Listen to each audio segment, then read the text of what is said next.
va falloir qu'elle y relie. Yo, man!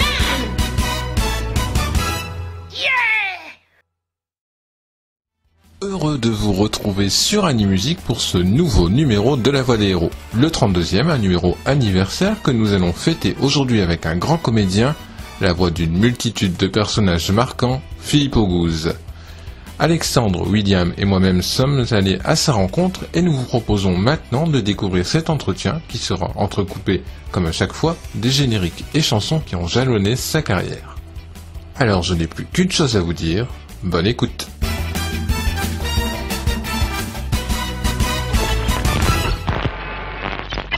Chers auditeurs, bonjour. Ravi de vous retrouver aujourd'hui pour un nouveau numéro de La Voix des Héros. Je me trouve en compagnie d'Olivier et de William. Et ce numéro marque déjà le 3e anniversaire de notre émission. Pour fêter dignement cet événement, nous comptons avec nous la présence de notre invité, un comédien émérite, à la fois président de l'ADAMI, société en charge de l'administration des droits des artistes, musiciens, interprètes, et surtout la voix qui évoque pour vous nombre de souvenirs, notamment Bruce Lee, Martin Sheen, Patrick Duffy, le Capitaine Flamme, Musclor, Kenshiro, Gugu Gamno, Edgar de la Cambriole, pour ne citer que ces noms. Philippe Auguste, bonjour. Bonjour. Merci à vous d'avoir accepté cette interview pour Animusique. Alors attendez, d'abord je voudrais rectifier un tout petit peu ce que vous avez dit. Je vous en prie. Parce que l'ADAMI, c'est pas que les musiciens interprètes. Artistes, musiciens, interprètes. Tous les artistes interprètes. Oui, oui, oui. Voilà, non, mais c'est clair. Oui. Les comédiens, les danseurs, Oui. artistes, musiciens interprètes. Non, c'est pas ça. C'est les artistes interprètes. C'est eux qui gèrent la société ADAMI, dont je suis le président élu. Voilà. Alors, je vous écoute. Donc pourriez-vous évoquer vos débuts et le parcours ayant été le vôtre, aussi bien en termes de formation que de rencontres? Mais il faut que je remonte à la guerre de 14. Hein. Demandez d'aller chercher dans ma mémoire mes débuts comme acteur ou comme C'est ce que vous vouliez faire au départ, devenir Ah, comédien? moi j'ai toujours voulu être Toujours. acteur. Toujours. Qu'est-ce qui vous a poussé justement à devenir comédien? C'est comme ça? Je pense vous avez que de la c'est comme, famille comme un musicien qui joue de la musique, c'est pareil. C'est quelqu'un qui a envie de jouer du violon, il commence petit. Moi j'ai toujours eu envie d'être acteur et j'ai commencé très, très jeune, à Marseille où j'habitais, et voilà, j'ai toujours voulu être acteur et j'étais acteur toute ma vie.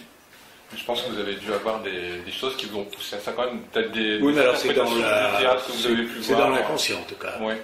Parce que non, j'étais à l'école, j'ai pas eu envie de faire autre chose.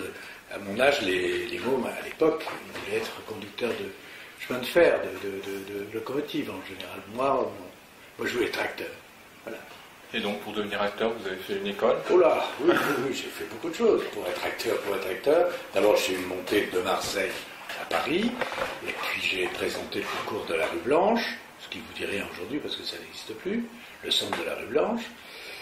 Il y avait 1000 candidats, il y en avait 10 de prix, et donc voilà, je suis rentré dans cette école où j'ai fait 3 ans, et voilà, je me suis présenté au conservatoire de Paris, et j'ai été reçu, voilà, dans la classe de Georges Chamara, qui ne vous dit rien non plus, c'est un acteur qui était très connu à l'époque, et un second rôle du cinéma magnifique, et j'ai fait 1 an, et tout de suite j'ai été appelé par la télé, par des choses, et je quittais très vite, au bout d'1 an au conservatoire. Voilà.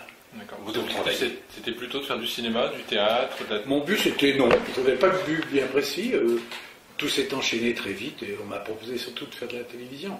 À l'époque, c'était pas comme aujourd'hui, il n'y avait pas... 36 000 chaînes. 1000 chaînes. Il y avait, c'était l'ORTF. Donc j'ai fait des feuilletons, des choses. Voilà, petit à petit, j'ai fait plein de téléfilms, dramatiques, ça s'appelait des dramatiques à l'époque. Voilà, j'ai commencé par un feuilleton pour les enfants qui s'appelait Bastoche et Charles Auguste. Ce feuilleton a donné naissance à un personnage qui s'appelait Charles Auguste, et que on a retourné une série là pour adultes qui s'appelait La Belle et son fantôme. C'était à l'époque, ça sortait tous les samedis soirs, ça avait un succès fou, voilà, c'était un peu au même moment que ce qui se passait au Louvre, là, comment ça s'appelait cette série Oui, Belphégor. Belphégor, voilà, c'était à peu près à cette époque. Voilà, après j'ai fait d'autres séries, Rouletabille. Voilà, dont Rouletabille, justement, voilà. vous aviez le rôle titre. Oui, mais les autres aussi avaient le rôle titre. Oui, mais Rouletabille a peut-être plus marqué quand même le public, non? Oui, parce que c'est un héros de la littérature, c'est comme... Oui, pour positionner un peu pour nos auditeurs, c'est une sorte de Tintin, c'est ça? Enfin, pour vraiment... Oui, ça peut s'identifier à Tintin. sauf qu'il n'a pas de chien. Plus à Sherlock Holmes, peut-être. Plus à Sherlock Holmes, voilà. Mais c'était quelque chose de très original. C'est ni Sherlock Holmes, ni Tintin, c'est Rouletabille. Il est un journaliste. Justement, connaissiez-vous l'œuvre originelle, à savoir... Ah oui, c'est moi qui ai trouvé, qui ai lu par hasard le mystère de la chambre jaune et le parfum de la dame en noir. Et j'avais 24 ans, et j'ai donc acquis les droits. J'ai fait connaissance de Gaston Leroux, le fils du célèbre Leroux. Et il m'a donné les droits, j'ai monté la série avec cette société qui s'appelle... qui a fait Rocambole, qui a fait Thierry Lafond, tous les feuilletons à l'époque, je me souviens plus. Voilà. Et selon vous, quelle spécificité en faisait l'attrait par rapport justement à une œuvre comme Sherlock Holmes? C'est pas du tout pareil. Sherlock Holmes, c'est un personnage de 35-40 ans. Il n'est pas justicier, il est journaliste. Il enquête sur des affaires, sur des crimes. L'œuvre de Leroux est considérable sur ce personnage. Il y a 15 bouquins avec des histoires magnifiques. Moi, j'ai fait le parfum de la dame en noir, j'ai fait Rouletabille chez le Tsar et Rouletabille chez Bohémien. Il y en a plein d'autres. Donc à chaque fois, c'était 10 épisodes de 15 minutes, c'est ça? Oui. Donc ça passait à 8h du soir, quoi, avant le journal télévisé. Et à l'époque, ça a eu beaucoup de succès, je crois. Je pouvais plus sortir dans la rue, je pouvais plus bouger, je pouvais pas rien faire. Enfin bon, aujourd'hui ça me gênerait plus. À l'époque, je trouvais ça rigolo. Et vous avez même chanté pour Rouletabille, d'ailleurs. Oui, j'ai fait un disque. Oui, un disque, oui, chez Barclay. Oui. D'ailleurs, qu'on va diffuser. Oui, la musique était de Jacques Loussier, qui a fait tous les génériques de l'époque des feuilletons, Rocambole, Thierry Lafond, tous ces feuilletons. D'accord. Et Rouletabille, vous êtes impliqué à quel point? Parce que vous avez dit que vous aviez acquis les droits. J'ai trouvé le producteur, donc voilà. C'était difficile de vous proposer une chaîne comme ça, de lancer... Moins qu'aujourd'hui, hein. Oui, beaucoup moins. Aujourd'hui, parce qu'il y avait qu'un... D'abord, c'était à l'époque très couru, les feuilletons. On cherchait des héros, je ne comprends pas d'ailleurs pourquoi ils ne le font pas aujourd'hui, mais c'est un autre problème. Parce que pour accrocher les gens tous les soirs, c'est génial, quoi. Les gens s'identifient au personnage et c'est comme ça que ces séries ont été écrites dans les journaux. Gaston Leroux, il écrivait Chéri Bibi dans François, tous les jours il y avait une suite, enfin voilà. Grand feuilletoniste. Tous les grands auteurs, Jean Dumas, ont été des feuilletonistes. Voilà. Je pense qu'il y aura encore un public pour ça aujourd'hui, qu'avoir le succès de Plus belle la vie, même si c'est pas du tout le même genre. Ça n'a rien à voir. Ça n'a rien à voir. Étonnant, voilà, c'est pour ça. Ça n'a rien à voir, mais bon, à partir du moment où vous faites créer une histoire, la différence entre, comment vous appelez ça, Plus belle la vie, oui c'est ça, et Rouletabille ou Sherlock Holmes, c'est que c'est des grands auteurs. Là, c'est pas des grands auteurs. Oui, non, mais je veux dire, c'est étonnant. Qu'on aura oublié dans 10 ans, on ne saura même pas comment ça s'appelait. Tandis que ceux-là, ils existent depuis toujours, et le parfum de la dame en noir et le mystère de la chambre jaune, ça fait partie ce sont des classiques, ça. De la littérature. Il y a eu d'autres adaptations Oui, plein de films. Il y a Reggiani qui en a fait un, il y a Roland Toutain, surtout, qui était avant la guerre, qui faisait... Parce que le personnage, il est très sportif. Il fait des cascades. Alors justement, Toutain était un grand cascadeur. Oui, à l'époque, oui. Je montais à cheval, tout ça. Voilà. Mais bon, c'était pas un problème pour moi, parce qu'au conservatoire, on avait appris à faire de l'escrime, j'avais 25 ans. Mais même aujourd'hui, je pourrais le faire, pas de problème. Restez avec nous. La voix des héros revient dans un instant sur Animusique.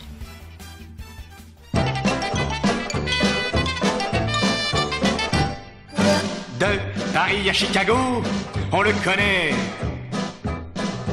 Il pourchasse les voleurs, le petit français. On le dit le roi des reporters, c'est le plus fameux des globetrotters. On roule ta bille, on roule ta bille.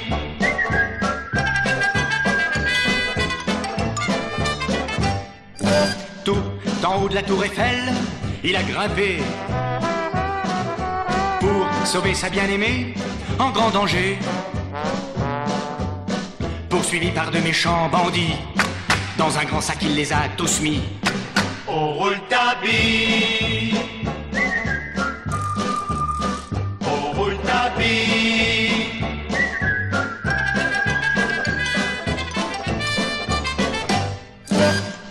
parfum de la dame en noir l'avait troublé. Quand on aime, on doit quand même faire son métier.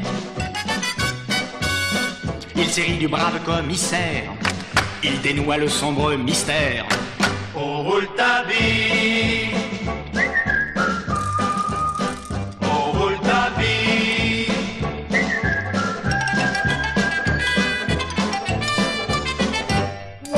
Prisonnier des gibarots d'Amazonie, il a mis le chef KO et pris le maquis.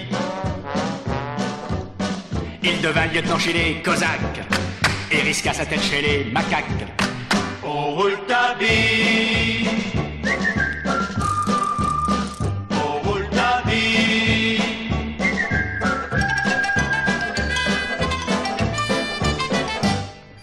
La dernière fois qu'on l'a vu, c'est en Bohème. Mais il viendra retrouver tous ceux qu'il aime. On le reverra bientôt avec sa petite pipe et sa grande casquette. Au Rouletabille, au Rouletabille.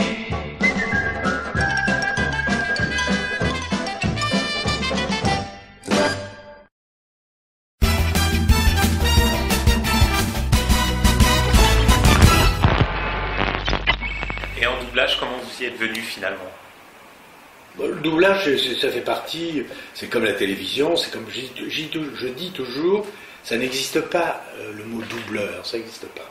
C'est un acteur qui fait du doublage, qui fait de la radio, qui fait de la télévision, qui fait... Alors, c'est vrai, là où il y a une petite différence dans ce que j'explique, c'est qu'il y a des gens qui sont rentrés dans ce milieu du doublage et qui ont fait toute leur vie du doublage.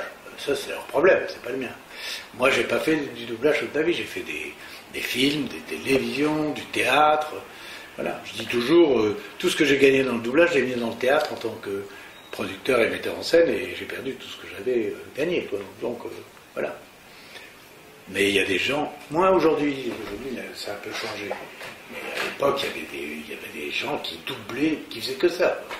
Ils faisaient que ça. Il y en a encore aujourd'hui. Hein. Et vous avez le souvenir de la première production que vous avez doublée? Alors, une des premières, c'est rigolo parce que je vais aller voir le spectacle qui passe au Châtelet, là, qui s'appelle, en Amérique, là, les deux bandes rivales, comment ça? West Side Story. Et ça doit être le premier film que j'ai doublé. D'accord. Voilà, vous voyez, ça remonte aux années 60, quoi. Vous avez doublé pas mal de comédies musicales, en fait. Ah oui, mais ça c'est après. Ouais, c'est après. Mais... Là, on parle du premier. Ça doit être dans les premiers. Et puis, il y avait une boîte qui était dirigée par deux frères qui s'appelaient Pron. Et mon père les avait connus avant la guerre à Paris. Et il m'a envoyé à eux, puisque je suis arrivé en 59 à Paris. J'ai été les voir. Et ils m'ont fait tout de suite travailler, mais ils ne savaient pas du tout que j'avais 24 ans. Donc, ils m'ont pris dans des vieux personnages de western. Où j'étais obligé de changer ma voix, je voulais parler du ça pour faire un peu western. Voilà, c'est mes premiers pas dans le doublage. Et puis après, bon, ben ça... Après, j'ai doublé des choses beaucoup plus intéressantes. D'accord. Les comédiens qui, parmi leurs activités, officient dans la branche du doublage se plaignent de difficultés de synchronisme de films asiatiques du fait de l'éloignement de ces langues par rapport à celles de Molière. Qu'en a-t-il été pour vous dans The Big Boss et La Fureur du Dragon, où vous jouiez le rôle titre dans ces films? Moi, j'ai pas de problème, moi, je double tout. Je double tout ce qu'on me donne. Si on me donne... j'ai doublé des films allemands, des films italiens, des films espagnols, des films asiatiques, comme vous dites. Dieu sait si j'ai fait des dessins animés japonaises. Moi, je ne double pas, j'ai pas de problème. Ce qu'il faut, c'est donner l'impression que le personnage que vous doublez, c'est sa voix, et que vous la remplissez.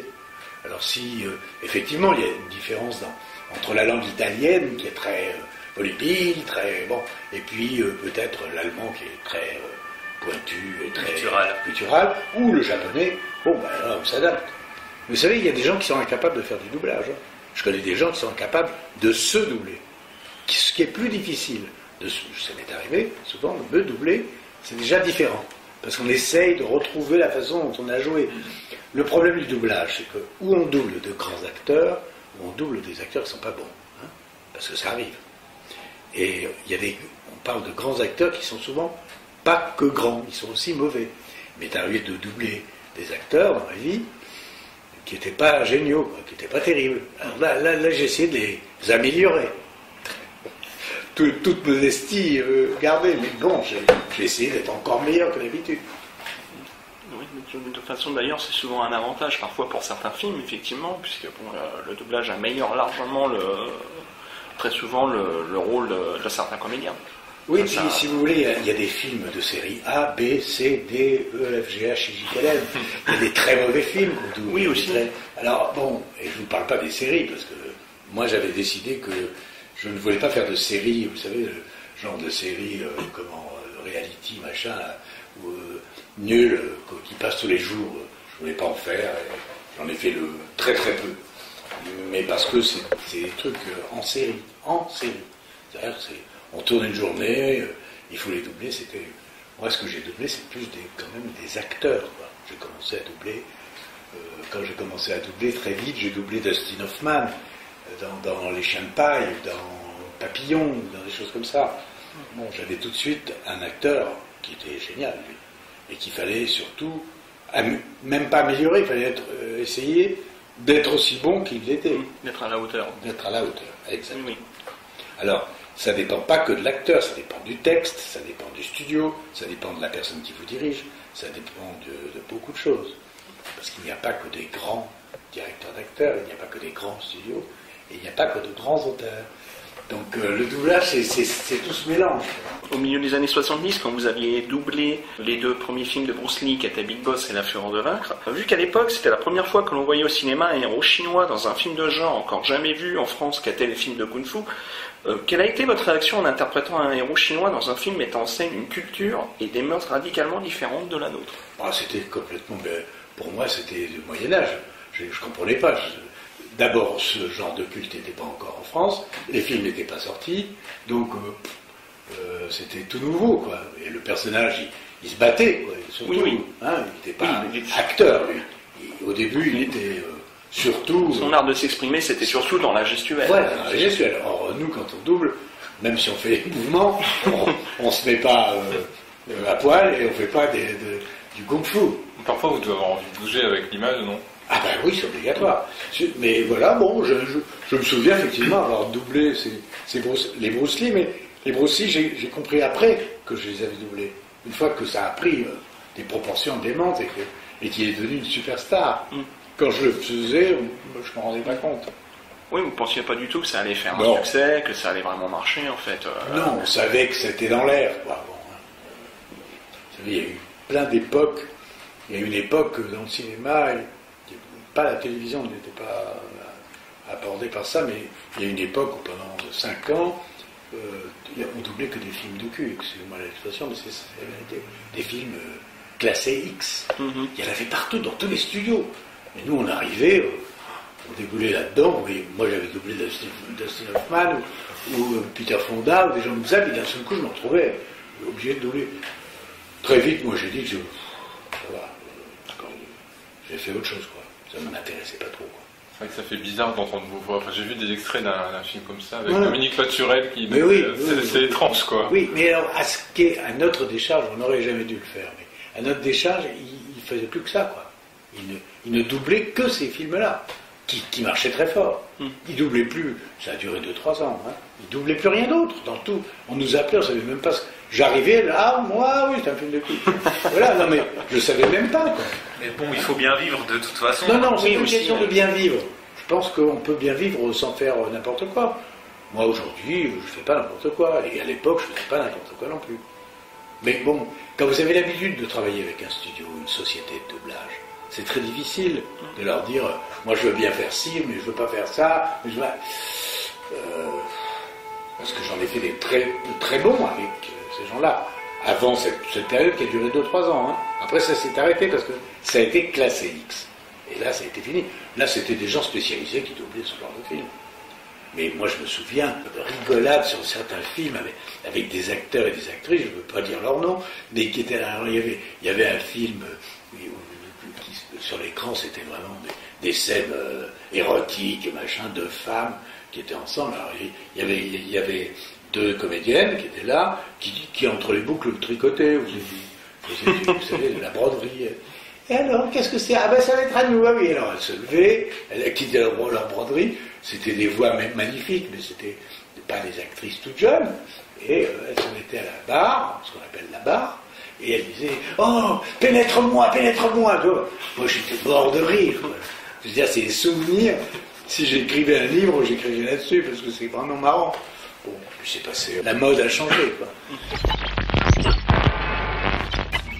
Restez avec nous. La voix des héros revient dans un instant sur Animusique.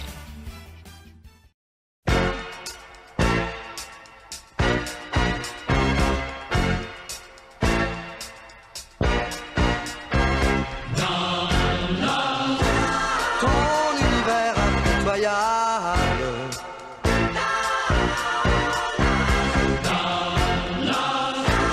glorifie la loi du plus fort.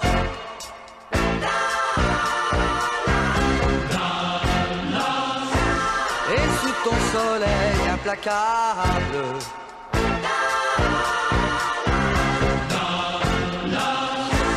tu ne redoutes que la mort.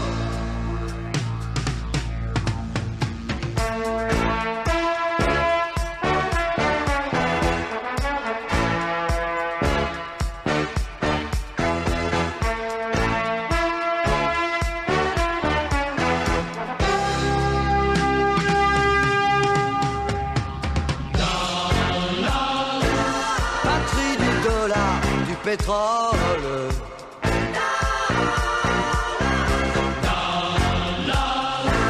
tu ne connais pas la pitié.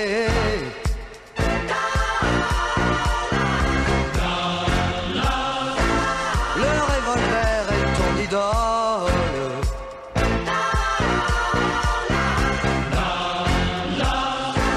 Tu te raccroches à ton passé.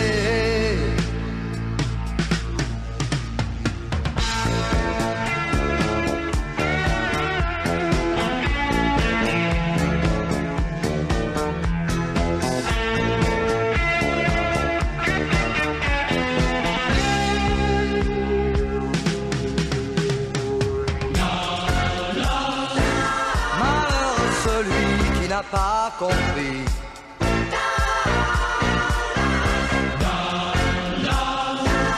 Un jour il y perdra la vie.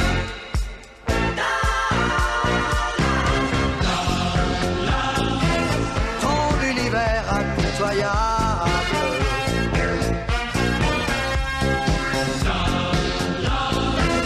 glorifie la loi du plus fort.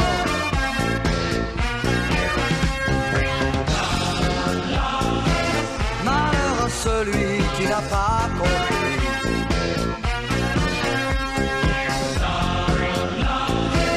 Un jour il y perdra la vie.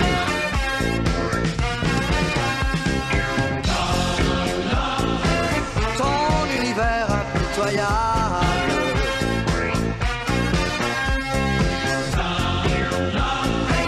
glorifie la loi du plus fort.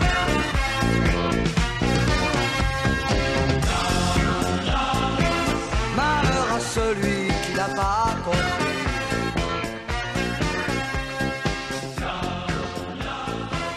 Un jour il y perdra la vie.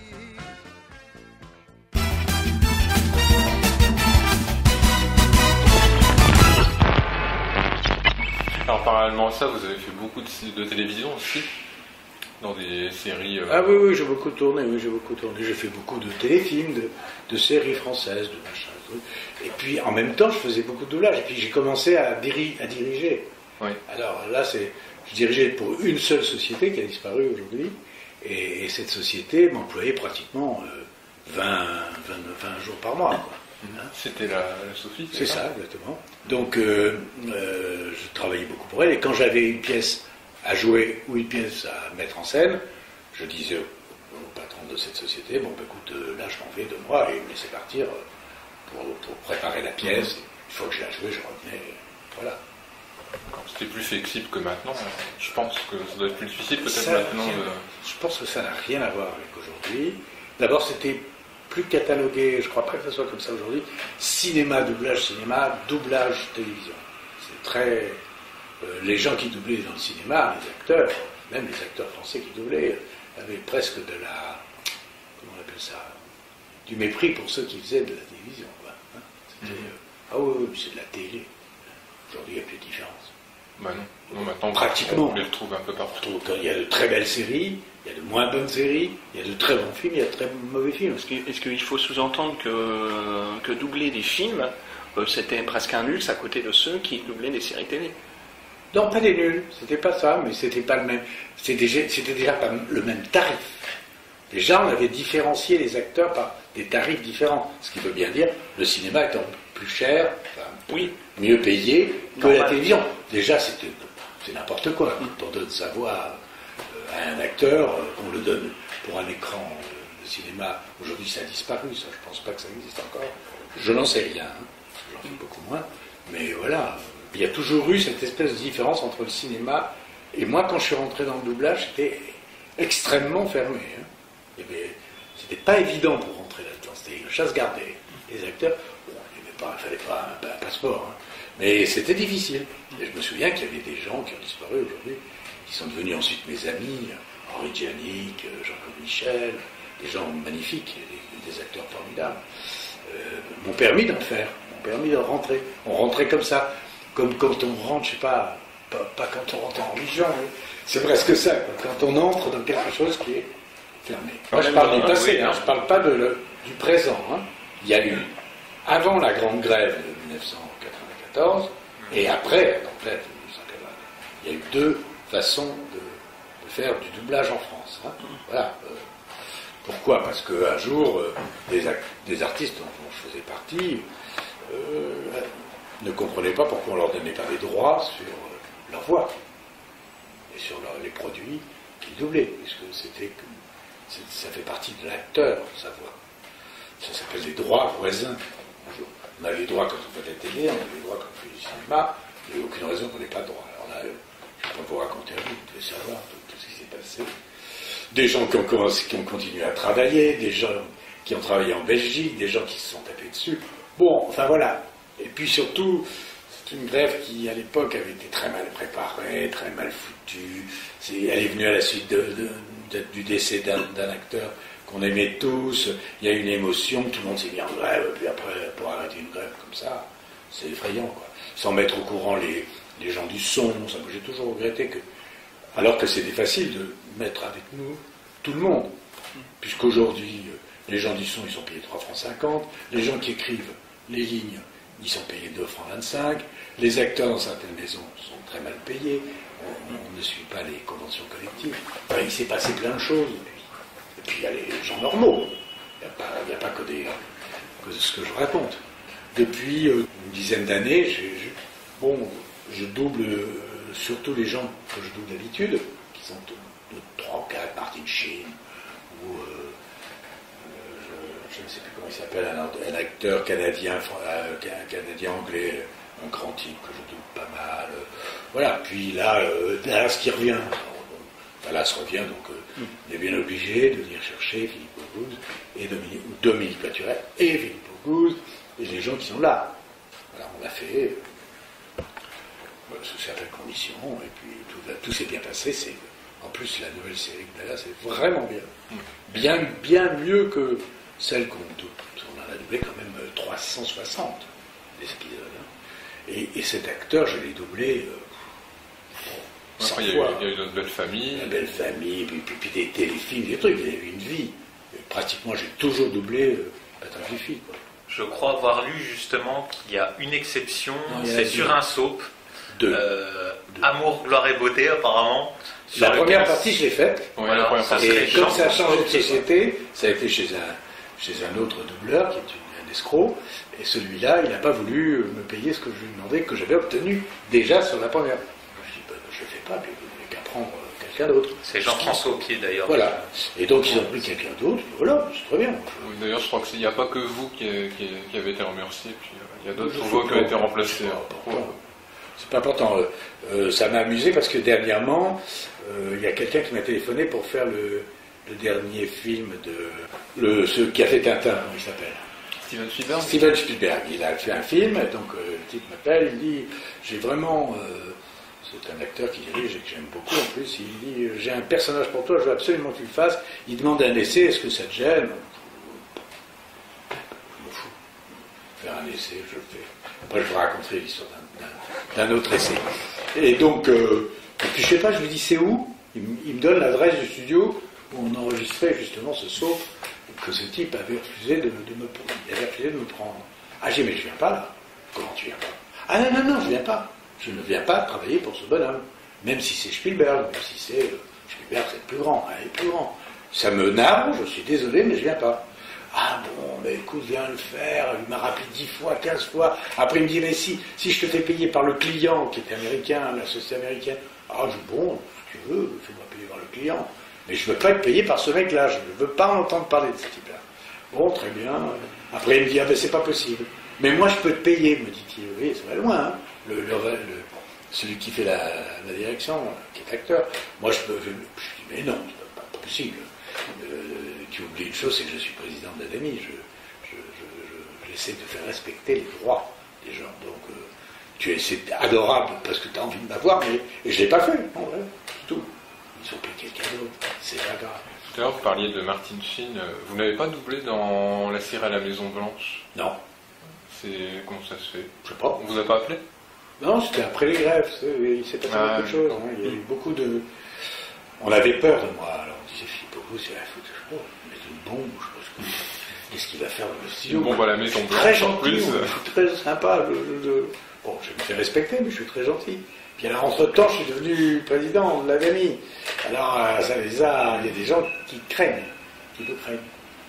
Alors que ça se passe très bien. Il n'y a pas du tout de problème.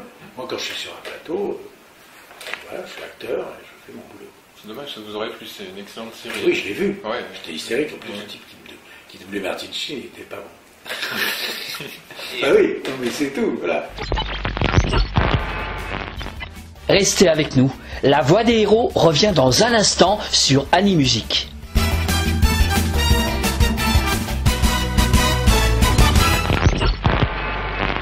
Vous diriez que quelque part la présidence de l'Académie vous a quelque peu ostracisé de l'activité du doublage Non, en fait? en général, quand on défend quelque chose, quand on défend des causes, quand on défend des droits, on est obligatoirement... Il y a des gens qui sont un peu... voilà, surtout pas celui-là, quoi. C'est pas grave. Ma voix n'a pas changé d'il y a 20 ans, 25 ans. Alors je vais vous raconter l'histoire d'un essai. Je double donc avec Coppola, Martin Sheen, dans Apocalypse Now. Apocalypse Now.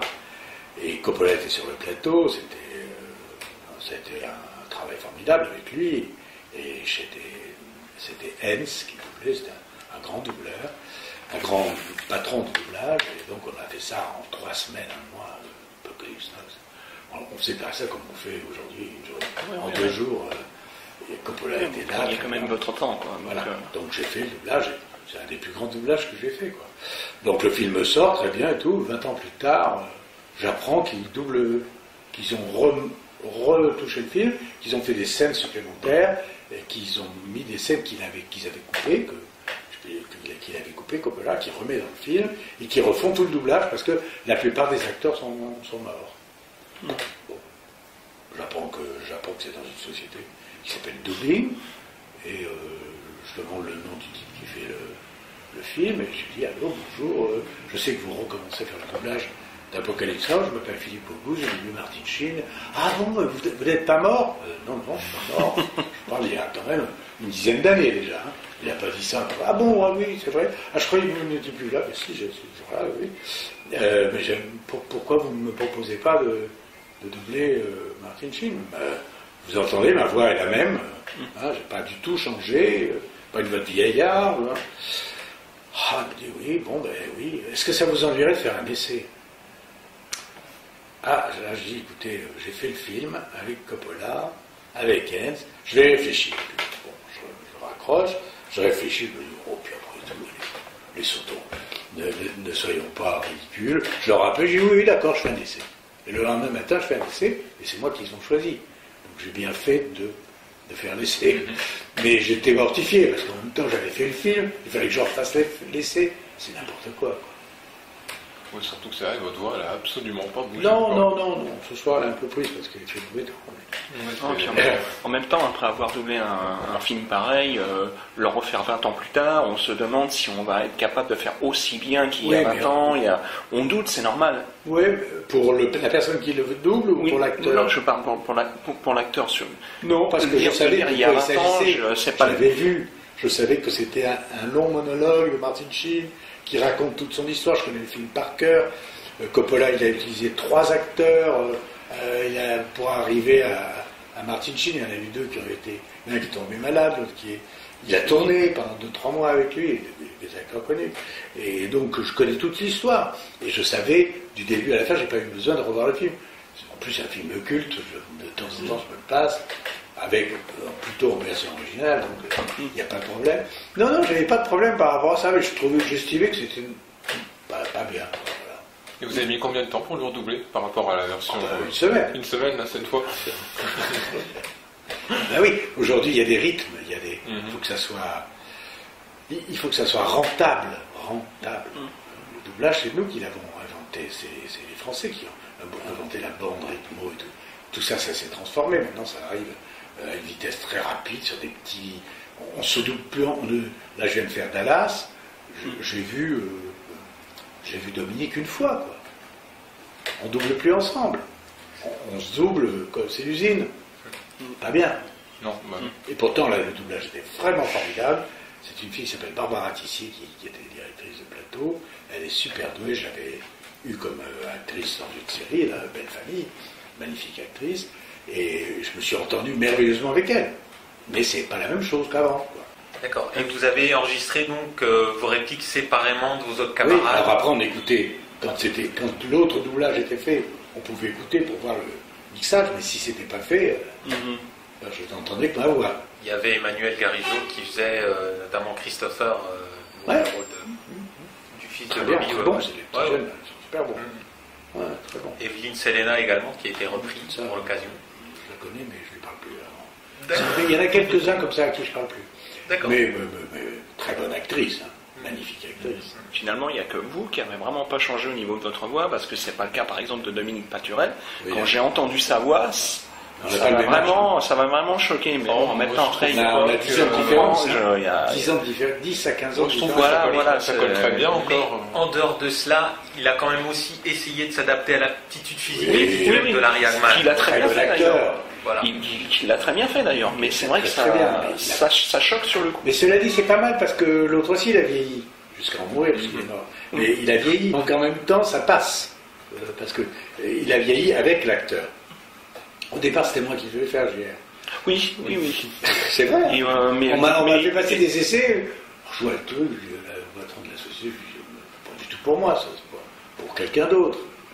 Ah bon, tu veux pas le faire? Écoute, ça t'intéresse l'autre? Il y avait 13 épisodes, hein. Bobby, parce que c'était Arditi qui doublait le poisson là, et il n'est pas libre si tu veux. Et il doublait quand même dans Dallas. Oui, voilà.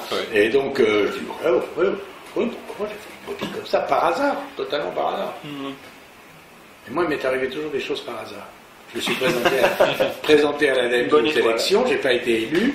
Et il y a un mec qui est mort pendant la mandature, on m'a appelé, on m'a dit, le suivant, celui qui a le plus de voix, c'est vous, est-ce que ça vous intéresse de venir à la vie? J'ai dit oui. Mais qu'est-ce que vous en aviez pensé à l'époque de la série Dallas?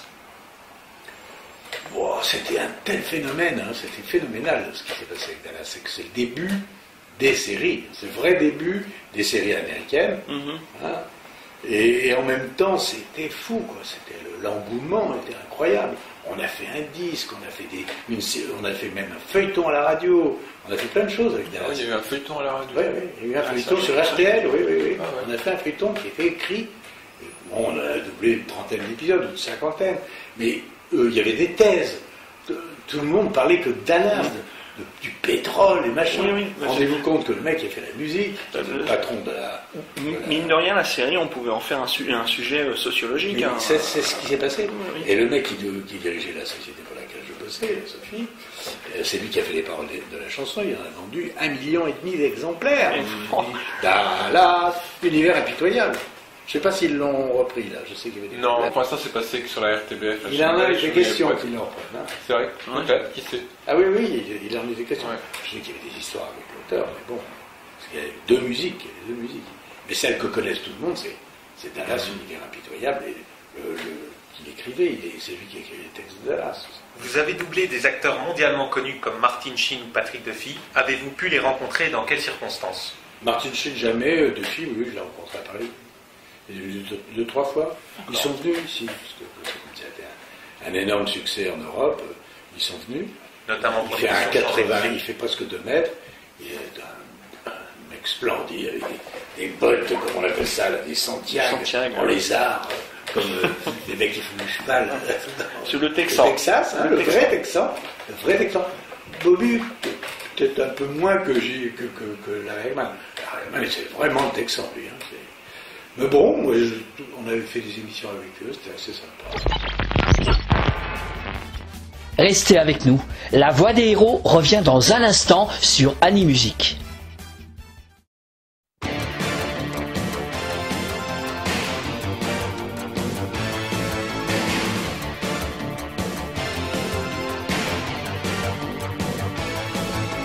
Ken, survivant de l'enfer. Ken, souvent croise le fer. Ken, dans le chaos des esprits. Ken, contre les fous, les bandits.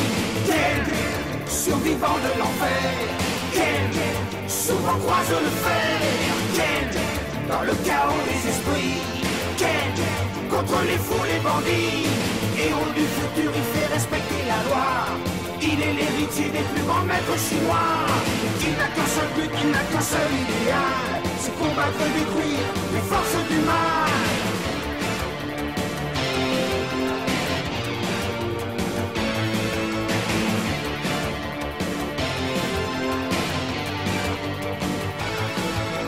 Ken, survivant de l'enfer.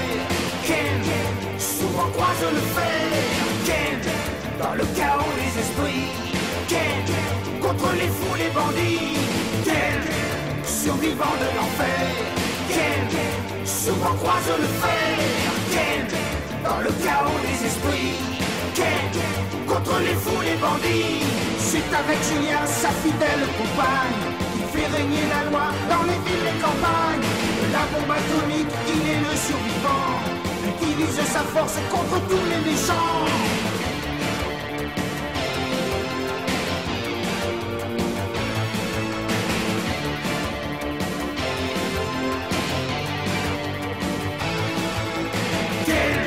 Survivant de l'enfer. Ken, souvent croise le fer. Ken, dans le chaos des esprits.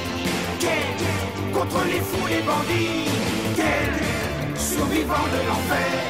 Ken, souvent croise le fer. Ken, dans le chaos des esprits.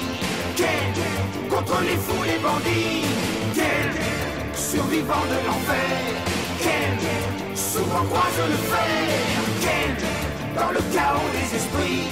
Ken, contre les fous, les bandits. Ken, survivant de l'enfer. Ken, souvent croise le fer. Ken, dans le chaos des esprits. Ken, contre les fous, les bandits. Ken.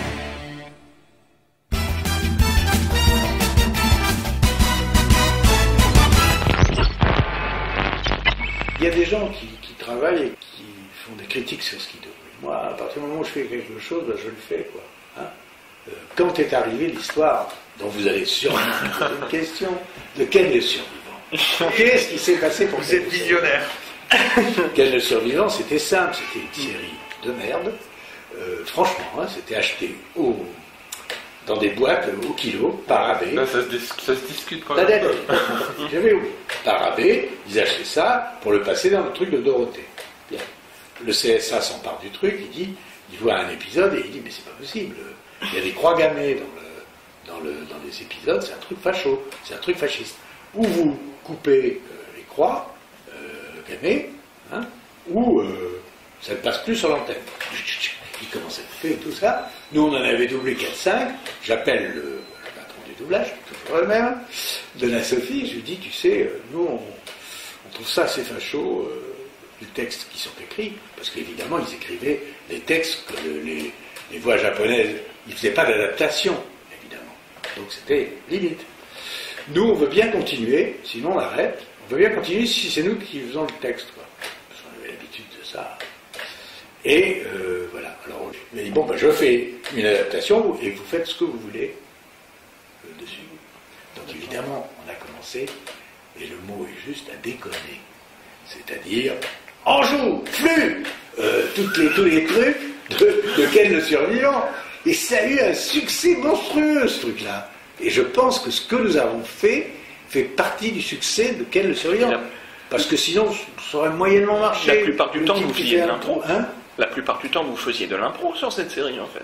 Oui, c'est aussi, alors, par exemple... je pense, parce que c'est vrai qu'il y a carrément des moments, on sent que ça a été écrit, et puis à partir d'un moment donné, on sent que ça part tout seul, et vous faites les choses spontanément. Comme on était avec 6 ou 7 personnes un peu marrantes, on se connaissait tous, on ne s'interdisait rien. Alors, par exemple, on disait, bon alors, dans la prochaine boucle, il y en a un dont il faut placer armoire bleue. N'importe quoi. Armoire bleue. Ça n'avait rien à voir. C'était ou les canifs, moi je sais plus les trucs, parce que comme c'est devenu culte, et j'ai bien vu, parce que je vais sur Internet et je vois tout ce qu'on dit contre nous, pour nous, hein, il y a des gens qui sont totalement... on m'a interviewé souvent là-dessus. Moi je réponds, voilà, j'ai fait le doublage, on m'a permis de dire ce que j'avais envie de dire, il y a des pour, je vois que mon interlocuteur en face n'est pas tout à fait pour qu'on se soit permis de transgresser la loi de ce truc. Moi je trouve que ce truc n'avait aucun intérêt, je le redis, et qu'on en a fait quelque chose de très marrant. Hein. Alors c'est spécial parce que ça c'est très difficile à doubler, parce que quand c'est des mauvais trucs, parce que c'est une mauvaise série, c'est une série difficile, c'est une série que c'est même pas disons qu'elle se destine aux adultes, aux adolescents. C'est même pas les films dont vous parliez tout à l'heure avec Bruce Lee, il n'y avait même pas de scénar, pas bien, c'est des trous, machin, bon, moi ça me disait rien, et les autres ils étaient comme moi, hein. Il y avait Patrick Mess, il y avait Luc Florian, on était une bande vraiment marrante, hein. On faisait du blage, et là on se laissait aller, ça a marché, tant mieux, mais quand ils ont refait la suite, ils se sont dit, si on appelle au blues, il va demander une fortune. Donc ils l'ont fait faire par d'autres. C'est ce que j'allais vous demander justement. C'est souvent le cas des dessins animés. Hein. C'est souvent le cas des dessins animés. On a eu le cas dans les Tortues Ninja. J'en ai fait au moins 300 ou 400. Et puis un jour, il y a eu un reliquat. Mais ça tombait jamais la même année. C'était 5 ans plus tard. Il y avait un mec qui retrouvait dans un tiroir 30 épisodes des Tortues Ninja. Et il disait, bon, bah alors... Et puis alors, ils se parlaient entre eux, j'imagine. Hein, je n'étais pas là. Oh là là, mais alors, ils vont demander un tarif. Ce qui était sûr. Donc ils ont pris des voix qui n'avaient rien à voir avec nous, qui nous ont copiés, quoi. Je suis sûr qu'ils passaient les épisodes avant qu'on le fasse, avec nos voix pour les copier. Et en fait, le problème, surtout sur cette saison dont j'ai pu entendre des épisodes, il est très mauvais, quoi. Artistiquement parlant, c'est plat. Justement, la saison que vous n'avez pas doublée, ainsi que vos camarades. Mais c'est dommage. Excessivement. Parce qu'avec Rousseau, par exemple, il y avait, moi et Rousseau, c'était mon frère. On faisait déconner. Lui, il faisait le méchant, moi je faisais la cervelle. On se poilait. On en faisait 5 ou 6 dans la journée, mais c'était un plaisir de faire ça. Vous voyez, le contraire de Ken. C'était un vrai plaisir. On se marrait, on faisait du bon boulot. Bon, alors ça s'est passé pour cette série dont vous parliez tout à l'heure, Musclor. Un jour, il y a un mec qui m'a appelé de Belgique et qui m'a dit, j'ai retrouvé 100 Musclor, je vous veux, parce que là, il y en avait beaucoup, il y en avait une centaine. Et comme c'était quand même très spécial, Musclor, par le machin, j'ai fait la force du puissant, vous vous souvenez, c'est pas vous, je donc, je lui ai dit oui, et puis il le faisait en Belgique, donc je lui ai demandé un prix astronomique pour le faire, et il a accepté. Et j'allais en Belgique doubler ce truc-là, c'est la seule fois que j'ai vu quelque chose en Belgique. Mais il m'a donné... J'étais même gêné parce que les acteurs belges, ils touchaient 3 francs 20, et moi j'étais super payé, quoi. Et puis j'avais demandé mon chèque sur le plateau avant de prendre mon train le soir quand j'entrais. C'est normal, Musclor, c'est vous, quoi. On ne peut pas imaginer une autre voix. Mais ils sont bons, les acteurs belges, hein. C'est pour ça. Après, on en parlera un tout petit peu parce que je trouve ça assez dégueulasse ce qui se passe. Par rapport à Ken, vous avez doublé aussi le film long métrage animé. Je pense qu'il a dû être doublé justement dans une période où vous commenciez déjà à déconner, mais le film est doublé très sérieusement par contre. Alors pourquoi? C'est ce qui est en totale contradiction. Est-ce qu'il a été fait après ou est-ce Je pense oui, parce que après, je pense pas qu'ils ont doublé la série, le film avant la série. Parce qu'à mon avis, le film était mieux que la série, non? Non, je sais pas. Il est mieux réalisé. Il compris la série en 2 heures. Ils ont dû mieux réaliser, et nous, ça nous a peut-être... parce que les premiers qu'on a fait de Ken, c'était vraiment une cata. C'était vraiment une cata. Mais personne, parmi l'équipe avec laquelle vous doubliez cette série, personne n'a dit à un moment donné, attendez, essayons quand même de respecter un minimum l'œuvre, parce qu'après tout, ça n'est pas de notre ressort de changer totalement le sens de la série. On en avait fait avant. Les premiers, on les a fait vachement sérieux avec le texte tel qu'il était là. Oui. C'était vraiment une tristesse épouvantable. Ils n'auraient pas fait la suite si on avait... Ça ne s'adressait pas de toute façon aux enfants, ça c'est clair. Le distributeur a été irresponsable. Voilà. Et ça s'adressait pas aux enfants, mais c'était quand même pour les enfants puisque c'était Dorothée. Donc ça allait directement. Non, parce qu'au Japon c'était diffusé le soir à 19h. En vérité, c'est vrai, c'est la faute. C'est la faute à ceux qui ont programmé la série. Mais vous auriez très bien pu vous dire, on double ça sérieusement. Après, c'est leur problème parce qu'après tout, c'est pas de non, parce que les gens qui faisaient le texte, encore une fois, n'avaient pas l'humour et n'avaient pas la qualité, peut-être, de cette série, qui était à l'origine, d'après ce que je comprends, une série sérieuse à 20h, etc. Eux, ils faisaient du sous-texte, quoi. C'était pas bien. Donc, nous, on se disait, mais qu'est-ce qu'on... Nous, c'était pour les gosses. Oui. Hein, il faut comprendre. À AB, on faisait des trucs pour les gosses. Donc, en faisant des trucs pour les gosses, on se dit, mais on peut pas être sérieux, c'est pas... Nous, quand on l'a fait, on ne savait pas qu'il y avait des gens qui, 15 ou 20 ans plus tard, comment vous avez profané Ken, c'est une... Non mais, vous voyez ce que je veux dire? Oui. Nous, on faisait...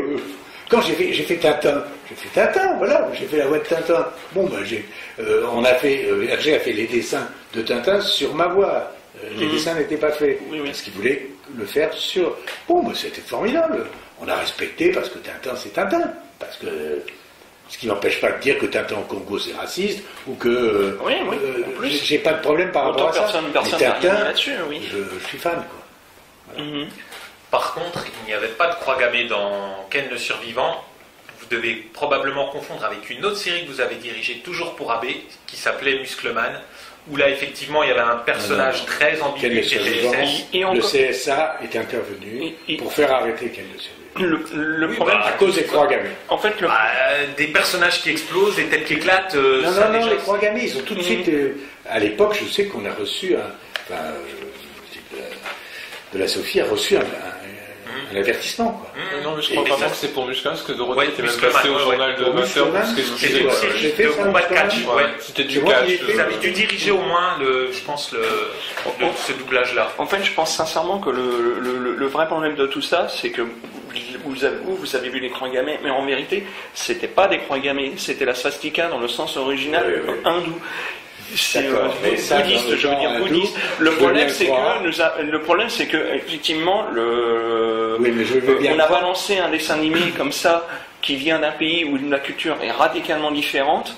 Et où les symboles ne sont pas vus de la même manière. Il faut pas oublier que Hitler, il a pris un symbole qui était un symbole qui représentait la paix, qui ne représentait pas du tout côté nazi. Mais si vous voulez, quand Ken, ou je sais pas, le mec qui est en face de Ken, il fait en avant, et que vous voyez une horde de mecs qui arrivent avec des étendards et des croix gammées, je suis désolé, si on est un tout petit peu... pas politique, mais un tout petit peu. On se dit, ah ben, c'est les nazis, c'est machin. On fait un amalgame, quoi, c'est tout. Oui, non, c'est sûr, on pense à ça. Puisqu'ils ont coupé après les blancs, ils ont coupé. Donc c'était pas tout le temps les croix gammées. Mais c'était, voilà, il y avait un danger. Le CSA s'est inquiété pour les enfants. Hein. Moi, à partir de là, j'ai dit, moi je veux pas. Et pourtant, ça n'a pas pour autant provoqué des troubles psychologiques chez les enfants. Non, puis en même temps, c'était normal.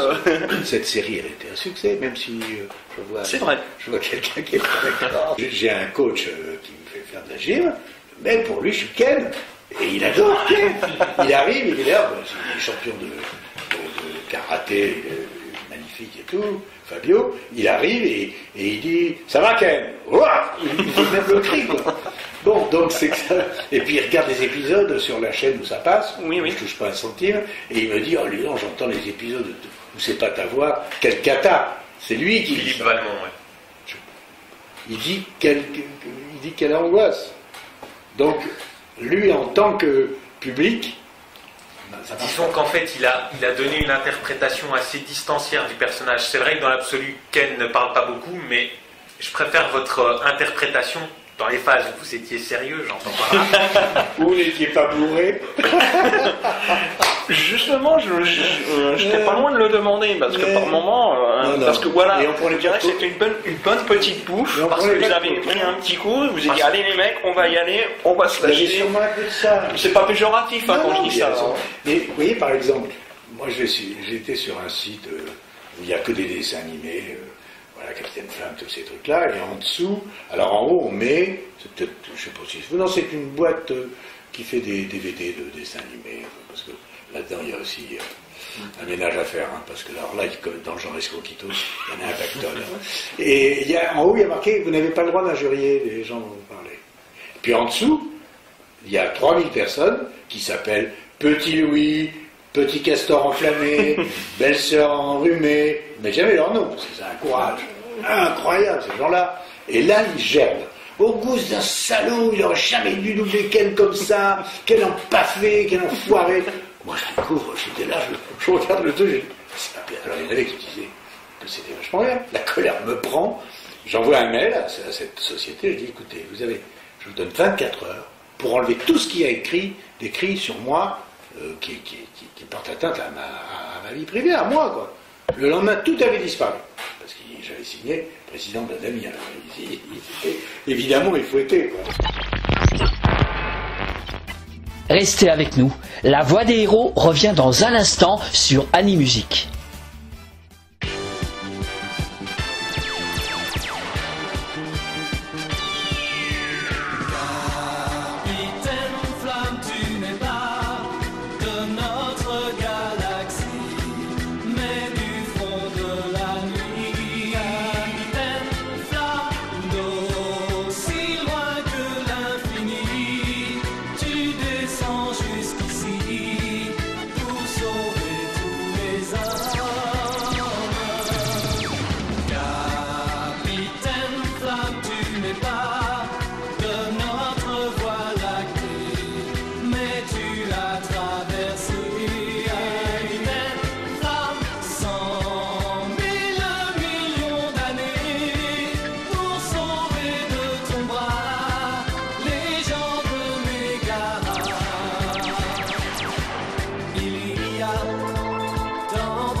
Non mais c'est rigolo tout ça.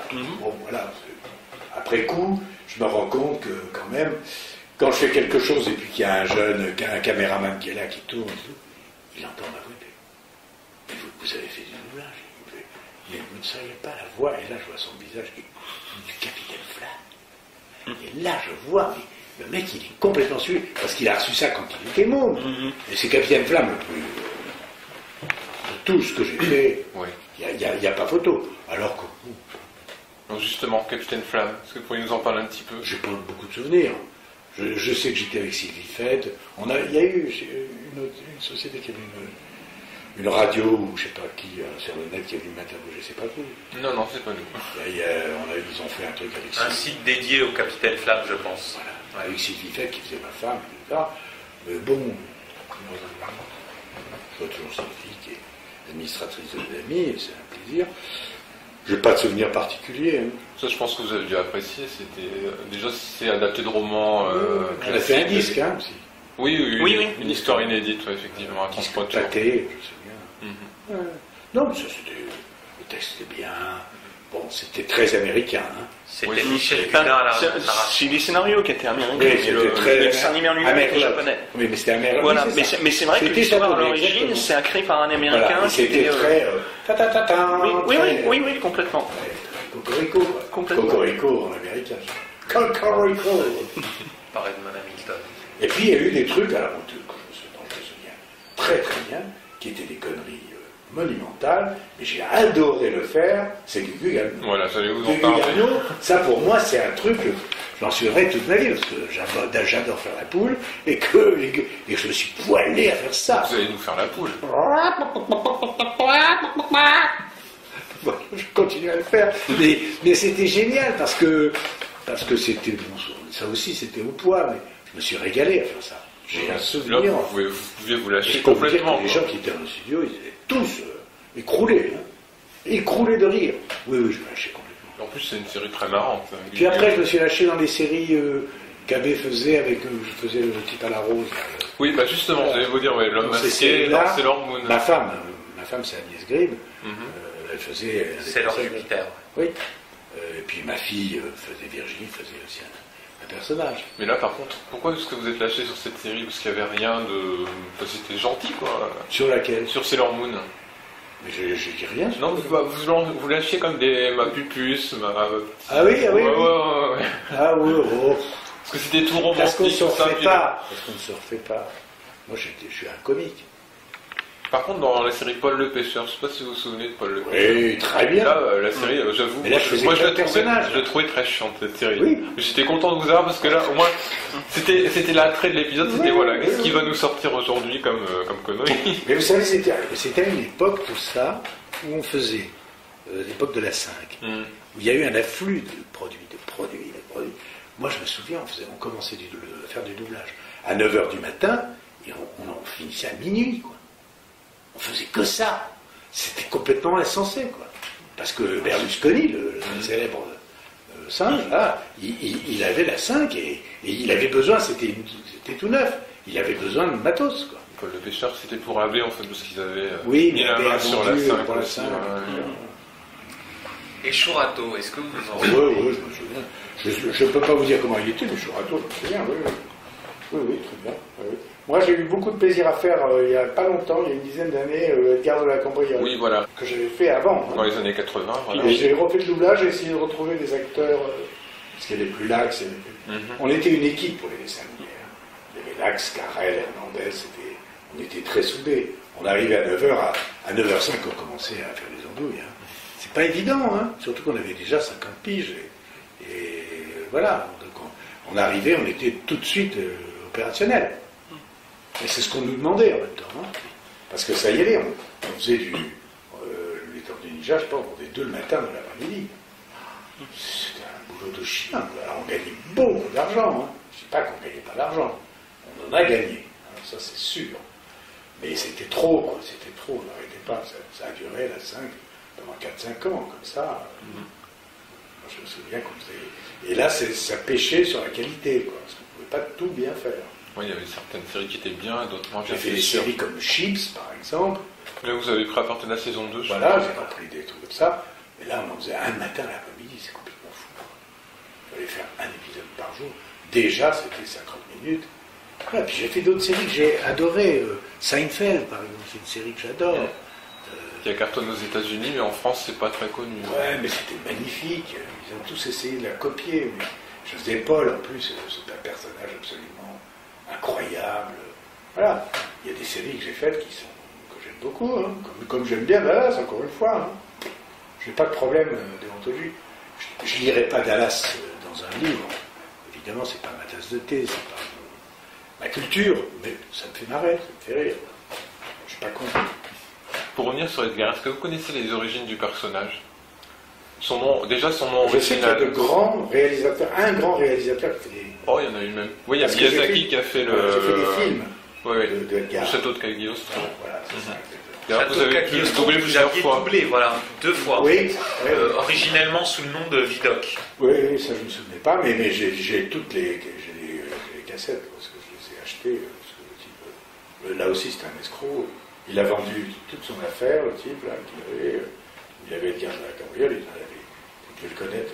Oui, on voit de qui vous parlez, on ne Là, va pas le citer. il a vendu à une autre société. Alors, tous les contrats que j'ai signés n'ont jamais été respectés. Société impliquée dans des affaires de contrefaçon, d'ailleurs. Oui, Notamment pour Goldorak.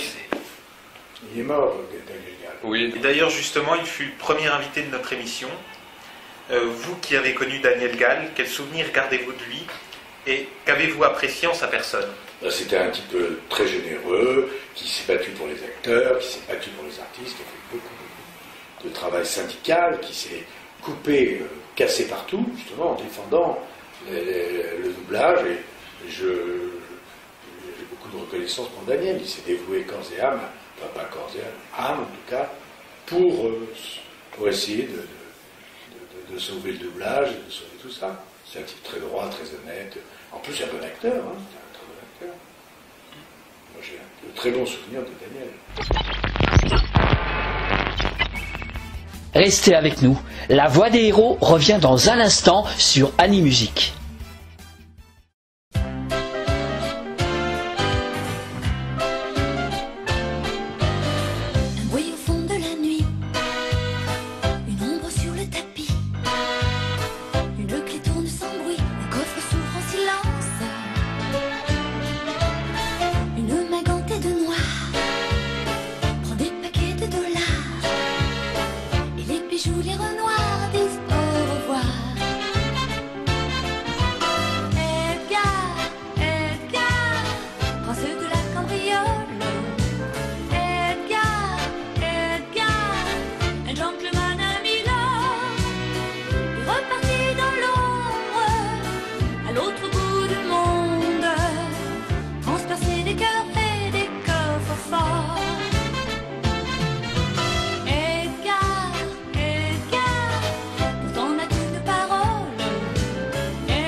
Vous êtes président d'Adami, qui demeure assez méconnu du public.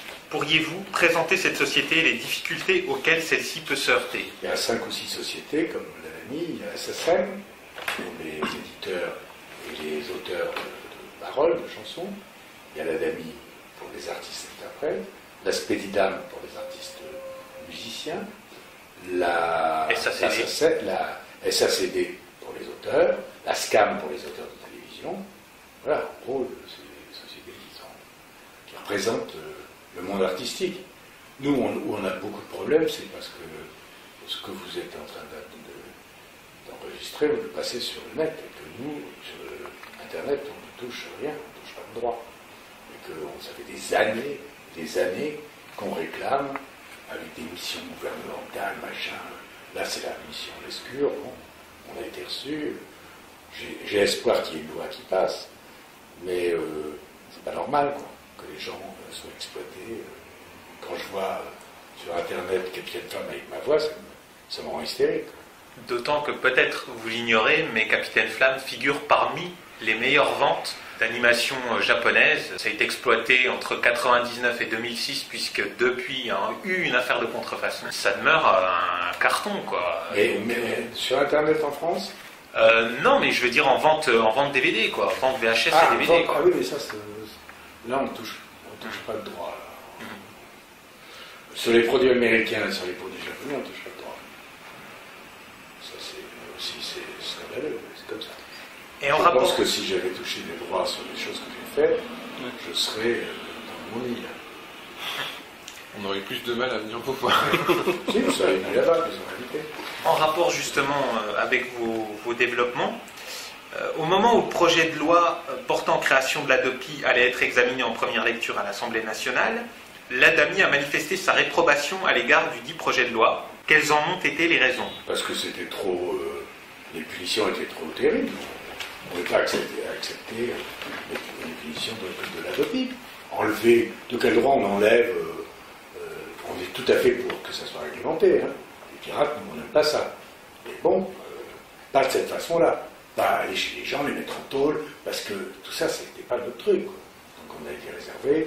Sarkozy avait organisé à l'Élysée une rencontre de tout le monde pour aller signer. Nous, on n'y a pas été. On a dit, on ne signe pas ce truc-là. Voilà. C'est trop, comment le mot juste, trop... coercitif. Répression, quoi. Répression trop dure.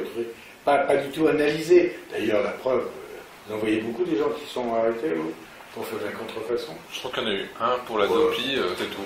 Faire un travail au niveau des enfants, dans les écoles, leur expliquer pourquoi. Ils ne savent pas, les gosses. Moi, quand je parle à un gosse, je lui dis, tu sais, si tu fais un téléchargement qui n'est pas permis, c'est pas bien. Tu évites que la chaîne des auteurs, l'acteur, tous ces gens-là, il ne sait pas le monde. Mais le gosse, il ne comprend pas. Il ne comprend pas.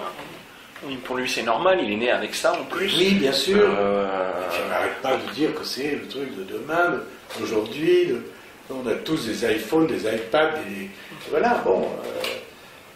Mais en même temps, c'est pas juste, quoi. C'est pas juste que les plateformes s'en mettent plein les poches et que nous, on n'est pas un centime. Ouais, c'est devenu un réflexe, quoi, d'aller sur le net. Voilà, c'est pas normal. Mais ça va venir, hein. Je suis sûr que ça va. Je suis sûr qu'on va trouver une entente. Mais pourtant, paradoxalement, malgré qu'il y ait de la contrefaçon sur Internet, ça n'empêche pas les boîtes de continuer quand même à faire d'énormes bénéfices en termes de... Oui, les boîtes des boîtes qui éditent les films en DVD, etc. Moi, je pense sincèrement que ils veulent récupérer le marché du DVD parce que simplement ils ne supportent pas qu'il y ait une gratuité des œuvres, et c'est pas forcément la gratuité liée aux droits d'auteur, etc. C'est simplement une question d'avoir le monopole, quoi qu'il arrive. Nous, on a inventé il y a très longtemps un truc qui s'appelait la licence globale, qui a été complètement honnie et montré du doigt par tous les gens, les professionnels, alors que si on l'avait fait la licence globale, c'était en 2002, en 2001, parce que je veux dire qu'il y a un paquet de millions d'euros qui seraient rentrés pour les créateurs. Parce que je dis ça en fait parce qu'on accuse souvent Internet que que ça fait baisser le chiffre d'affaires des entreprises qui éditent ces films en DVD, alors qu'en fait non. Non, moi j'accuse pas en fait, non. Internet, tout ça, j'accuse Internet, ça veut rien dire. Google, voilà. Hein, Google, par exemple, de profiter de tout ce monde. C'est une filière. Les gens ils disent, comment on a vécu parce qu'il y a eu la télévision, il fallait payer une taxe. Bon, ben voilà, on ne leur demande pas. La licence globale qu'on avait inventée, c'était par personne, je crois que c'était 4 ou 5 euros. Vous n'allez pas me dire que c'est important, 4 ou 5 euros par an. Mais 4 ou 5 euros par an de gens qui vont sur Internet, c'était une fortune considérable. Bon, c'est pas au bout du jour, on a laissé tomber, on est sur la gestion collective et on espère qu'on va l'avoir. Tant mieux, mais bon. Non, mais je suis d'accord avec vous, en tout cas, que c'est clair qu'il faut bien par musée des Vous m'avez pas posé une question, mais moi je suis metteur en scène de théâtre. Et je m'apprête à faire un film comme metteur en scène aussi. Bon, moi, c'est des vraies galères pour monter mes budgets. Hein. Il faut que. Je ne suis pas Crésus, je ne suis pas le fils d'eux. Et donc, voilà, je fais un spectacle sur Charles Trenet au petit Montparnasse. Bon, ça coûte 250 000 €. Il faut que je trouve l'argent pour le faire. Hein. Et voilà, et c'est pas Internet qui va m'aider.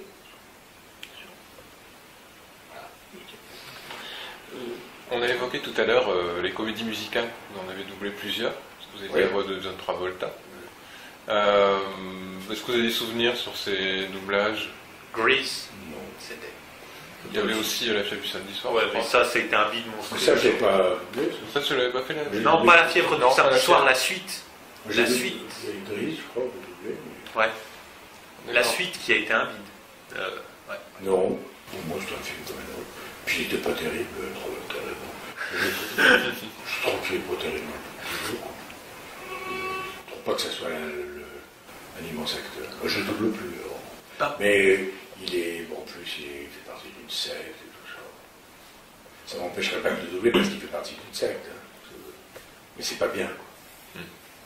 C'est pas bien. Il ne faut pas se battre contre des choses et puis en même temps accepter certaines choses. Comme comment il s'appelle, l'acteur numéro 1 aux États-Unis. Tom Cruise. Tom Cruise, pareil. C'est très nébuleux tout ça. Restez avec nous. La voix des héros revient dans un instant sur Animusique.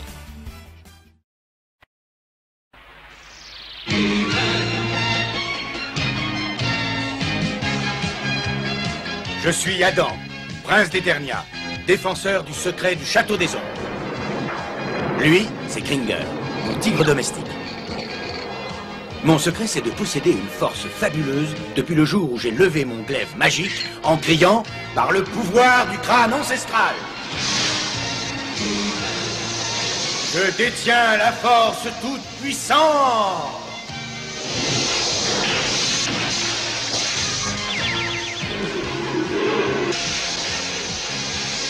Kringer se transforme alors en tigre de combat.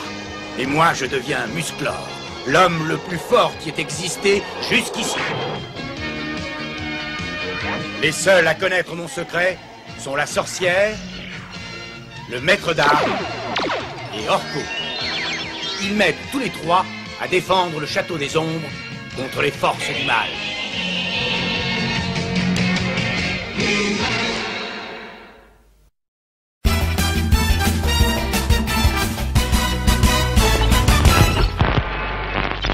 J'aimerais revenir sur votre carrière au cinéma.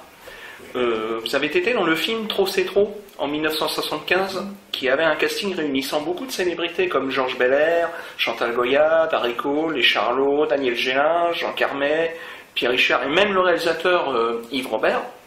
Pouvez-vous nous raconter des souvenirs oui. Pouvez-vous nous raconter des souvenirs de tournage Non. Je sais que ça a été un flop terrible. Voilà. C'est trop, c'était un flop. C'était surtout Belair, Kamaka et moi. On était un trio de copains et on a écrit ça et on a monté ça. Mais ça venait de mai 68 aussi, parce qu'on était dans des spectacles de Wolinski, après mai. On faisait partie de la même équipe. Donc, mais le film était raté. Bon, je me souviens de José Luis de Villalonga, qui En plus, dedans, vous êtes méconnaissable parce que vous portiez une grosse moustache, ça vous donnait un air plus... Et en 1985, vous donniez la réplique à Gérard Jugnot dans le film Scout Toujours. Comment s'est passée votre collaboration avec Gérard Jugnot? Avec Gérard Jugnot, je viens d'avoir une autre collaboration, puisque moi j'ai remis au goût du jour le gala de l'Union des artistes. C'est moi qui l'ai remis au goût du jour, et c'est Jugnot qui faisait la mise en scène là. Un jour, je voulais monter une pièce de Feydeau, et j'avais pensé à Jugnot, donc on a pris rendez-vous, j'étais tout voir, je lui ai joué, et je lui ai proposé le rôle, et puis il m'a dit, je suis pris, à la rentrée, je peux pas le faire, et puis moi, regardez. Puis il y a un moment, il me dit, mais vous êtes libre en ce moment, parce que j'ai un personnage pour vous dans mon film. Ah bon? Je dis, je suis pas venu pour ça, je suis venu pour vous engager dans la pièce que je vais monter. Et puis c'est comme ça que j'ai fait le film. C'était de scène. Mais c'était très sympa. Hein. Et alors j'ai vu le film, qui n'était pas non plus un chef-d'œuvre. Et j'ai un souvenir, c'est que ça passe à la télé très souvent, ce truc-là. Le Scout Toujours. Et quand je me lève le matin et que c'est passé la veille, il y a toujours un gland qui est dehors qui me fait le salut Scout, en passant à côté de moi. Toujours. Ou au café, quand je prends mon petit café, ou... il y a toujours un mec qui fait ah. Ça y est, le Scout Toujours est passé hier soir sur la 2 ou sur la 1 ou sur le machin. Et Jugnot, comment il est en tant que réalisateur? Il a fait de très bons films. Celui-là n'était pas terrible. Il a fait de bons films, puis c'est un auteur, moi j'aime beaucoup Gérard Jugnot. Puis M. Batignolles, c'est super. Oui. Super. J'ai fait beaucoup de films, beaucoup de sujets au théâtre sur la Shoah. J'ai fait beaucoup de Rav de Veldi, j'ai fait des spectacles tout seul, j'ai fait des choses beaucoup. Et le scénario que j'ai écrit, c'est là-dessus. En tant que réalisateur, c'était pas du tout un Jean-Pierre Mocky au niveau de l'ambiance, Jugnot. Bon, Mocky, voilà. j'ai jamais tourné avec lui. Par exemple, non, mais par exemple, je suis sur Jean-Pierre Mocky, parce qu'il a toujours eu la réputation d'être très dur sur le tournage et d'être invivable avec ses comédiens. Donc, ce qui manifestement n'a pas l'air d'être le cas avec Jugnot. J'ai fait plein de films avec d'autres gens. Hein. Je me souviens d'un réalisateur qui était terrible, c'était Clément. J'ai fait le film, là, comment ça s'appelle, pas le jour le plus long. Ils arrivent à Paris en char. C'est le jour le plus long. Non, c'est comme dans le film de Clément, ou avec la division Leclerc qui envahit Paris. Moi, lui, il était terrible. Je l'ai vu, non, je n'étais pas né. J'ai vu faire des choses avec des acteurs, ça n'existe plus. Ça. Moi, j'ai fait un film avec un metteur en scène totalement traité du matin au soir, avec de l'alcool. Mais ça n'existe plus. Les gens sont plus respectueux. D'abord parce que les places sont chères. Hein. Si vous faites l'andouille, on ne prend pas. Hein. Pareil pour un acteur, hein. Il y a des acteurs qui ne font plus rien parce que c'est insupportable. Insupportable ici. Ils se conduisent mal. Donc les gens ne leur prennent plus. Pareil aussi que le Lelouch est comme ça aussi, par exemple. J'avais vu un reportage il y a longtemps sur le tournage d'un homme et une femme. Et il y avait des scènes où vraiment, comment il gueulait après ses comédiens. C'est très pro, hein, mais vraiment impossible. Moi, j'ai fait un seul tournage où j'ai failli me barrer, parce qu'elle était insupportable. C'est la flic, là, comment elle s'appelle, Véronique Gineste. Ah oui? Parce que ça parlait un peu d'elle en plus en ce moment. Elle dirige. Le metteur en scène et elle vient voir les acteurs. Je devrais faire comme ça. J'ai failli partir. C'était sur un épisode de Julie Lescaut. Mais c'est rare, ça, c'est rare. Globalement, sur l'ensemble de votre carrière, si vous deviez ne retenir qu'une pièce de théâtre, un film, un dessin animé que vous avez doublé. Non. C'est tout ça qui fait partie tout l'ensemble de ma vie, quoi.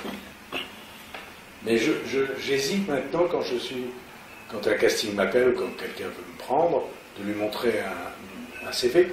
Parce que les CV, les gens sont morts, ceux qui ont fait les films, ils ne sont plus là. Je leur dis, c'est pas intéressant. Film mémoire, regardez si ça vous plaît, puis après je vous expliquerai avec qui j'ai travaillé. Pas pareil dans le doublage, parce que justement, vous existez, vous êtes des femmes, voilà, bon, ça c'est autre chose, Vous êtes sensible justement au fait que des fois on vous rappelle pour un personnage que vous avez interprété peut-être 20 ans auparavant, vous dites peut-être qu'il y a une attente de la part du public de vous réentendre dans ce personnage? Non. Non. Non, le public n'est pas dans le coup, c'est les boîtes. Il n'y a pas beaucoup d'estime pour les gens qui font des boîtes de doublage. Parce qu'il est anormal qu'une société de doublage paye les acteurs à 6-7 mois. Ou au forfait. Ou au forfait. C'est pas légal tout ça. Et ça, je me battrai toujours contre ça. Je trouve que c'est pas bien. Il n'y a pas que ça, heureusement. Hein. Il y a aussi des gens honnêtes, hein, je le dis. Mais voilà. J'ai vu petit à petit le doublage se transformer. Quoi. Et sur l'ensemble de votre carrière, si vous ne deviez avoir qu'un regret, ça serait lequel? Si vous ne deviez avoir qu'un regret, est-ce que vous avez des choses à regretter sur l'ensemble de votre carrière? Pas de regret. J'ai le regret de ne pas tourner en ce moment. Je voudrais tourner beaucoup plus. Quoi. Je voudrais tourner beaucoup plus. Mais j'ai le regret de ne pas avoir travaillé avec Truffaut. J'ai le regret de ne pas avoir travaillé avec Chabrol. J'ai le regret de ne pas avoir travaillé avec des grands metteurs en scène. Mais bon, pas avec du Vivier, mais j'étais trop petit. Il y avait plein de... Quand j'ai fait Rouletabille, c'est Boissé. Bon, ben voilà. Yves Boissé, ouais. Non, moi j'ai pas de regrets, puis tout va peut-être se faire demain, je ne sais pas. Moi je suis très confiant dans l'avenir, dans l'avenir des choses. Alors c'est vrai que quand j'entends les dessins animés et tout ça, c'est totalement fini, quoi. C'est le monde de l'époque où on déconnait, où on était une équipe à faire ça, ça n'existe plus. Bon. Moi ce que j'entends, ça... Oui, c'est beaucoup trop lisse maintenant. Monocorde. Oui. Alors que là, on prenait des bons acteurs marrants. Hernandez, regardez, à presque 80 ans, il éclate dans le soir. Donc il n'y a pas de mystère. Carrel, il a fait une carrière magnifique. Il n'y a pas de mystère. Là, je viens de refaire Dallas, mais je l'ai fait avec énormément de plaisir. Et les gens, ils étaient tous... Parce qu'on a acquis une maturité, on a acquis... Vous êtes peut-être reparti pour 10 ans encore de Dallas. Bah, je sais pas comment ils vont... Avec le décès de Larry Hagman... Non, je sais pas. Ils vont peut-être... Là, c'était Bobby qui parlait. C'était le personnage principal. Non, mais c'était quand même... lui, il était pratiquement pas là. Hein. Gérard était déjà très malade. On le voit très peu dans la série. En plus, il était à l'hôpital. Alors, on le voit de souvent dans des scènes où il est à l'hôpital. Donc ça ne m'a pas étonné qu'il soit mort. C'est Paturel qui peut être en lui. En fait, vous avez déclaré apprécier le personnage d'Edgar de la Cambriole et qui vous correspond assez. Quels aspects de la personnalité estimez-vous partager avec lui et ceux auxquels vous ne souscririez en aucune façon? J'ai aucun tabou avec lui. Lui, il fait partie, c'est comme Rouletabille, c'est comme tous les personnages un peu marrants, comme ça, les Tintins. Bon, lui, c'est un marlou, quoi. Il pique les pognons, un peu, hein, je crois. Oui, il fait des coups. Mais ça fait rien, il est justicier, puis il est marrant, puis il aime les filles, il aime les femmes, il est séducteur, voilà, tout ça, ça me plaît bien. Ça vous ressemble assez, dans le fond, c'est vraiment le côté comique, tout ça. Ça me ressemble assez comique. Moi, j'aime bien séduire, c'est pareil. Pour clore cet entretien, auriez-vous un message à passer au public, aux auditeurs? Aux auditeurs, soyez exigeants avec le doublage, et soyez exigeants avec les films, et soyez exigeants avec... Ne regardez pas n'importe quoi, arrêtez de regarder les trucs de télé-réalité qui n'ont strictement aucun intérêt, et soyez plus exigeants sur les programmes. Il y a des tas de choses formidables qui se passent à la télévision, et encore faut-il aller les voir. Il ne faut pas être paresseux, il faut accepter de chercher. Voilà. Sinon, la télévision, ça n'a aucun intérêt. Écoutez, on vous remercie. Merci beaucoup. C'est fait un plaisir. Peut-être à bientôt. Mais oui.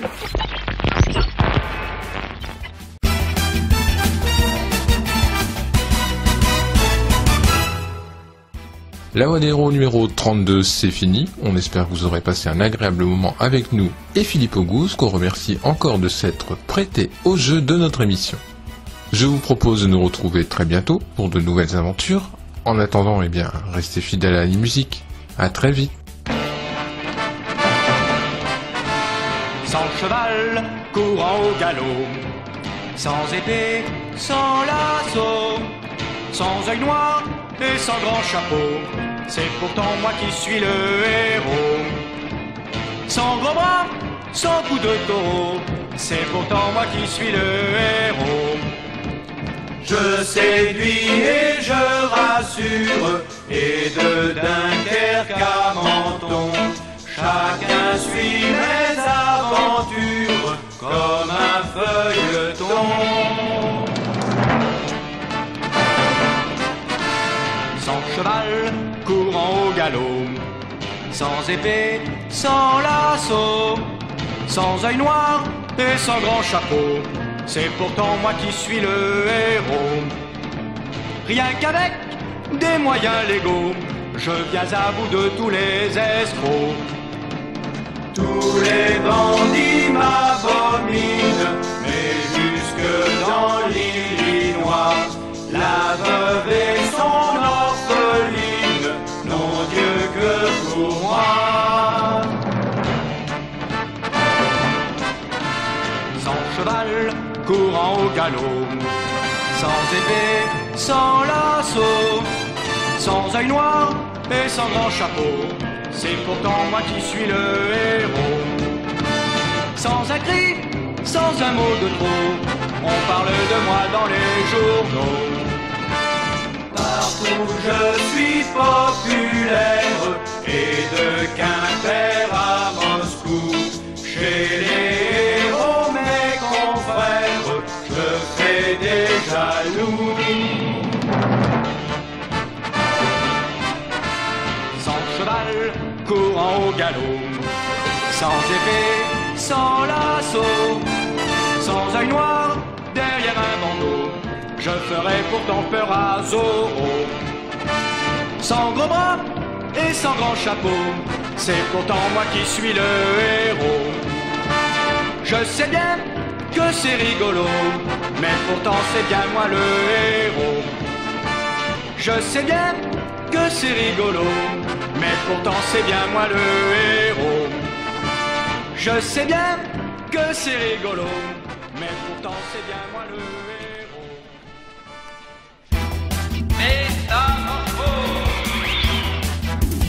Alors, Albator, quelle ironie!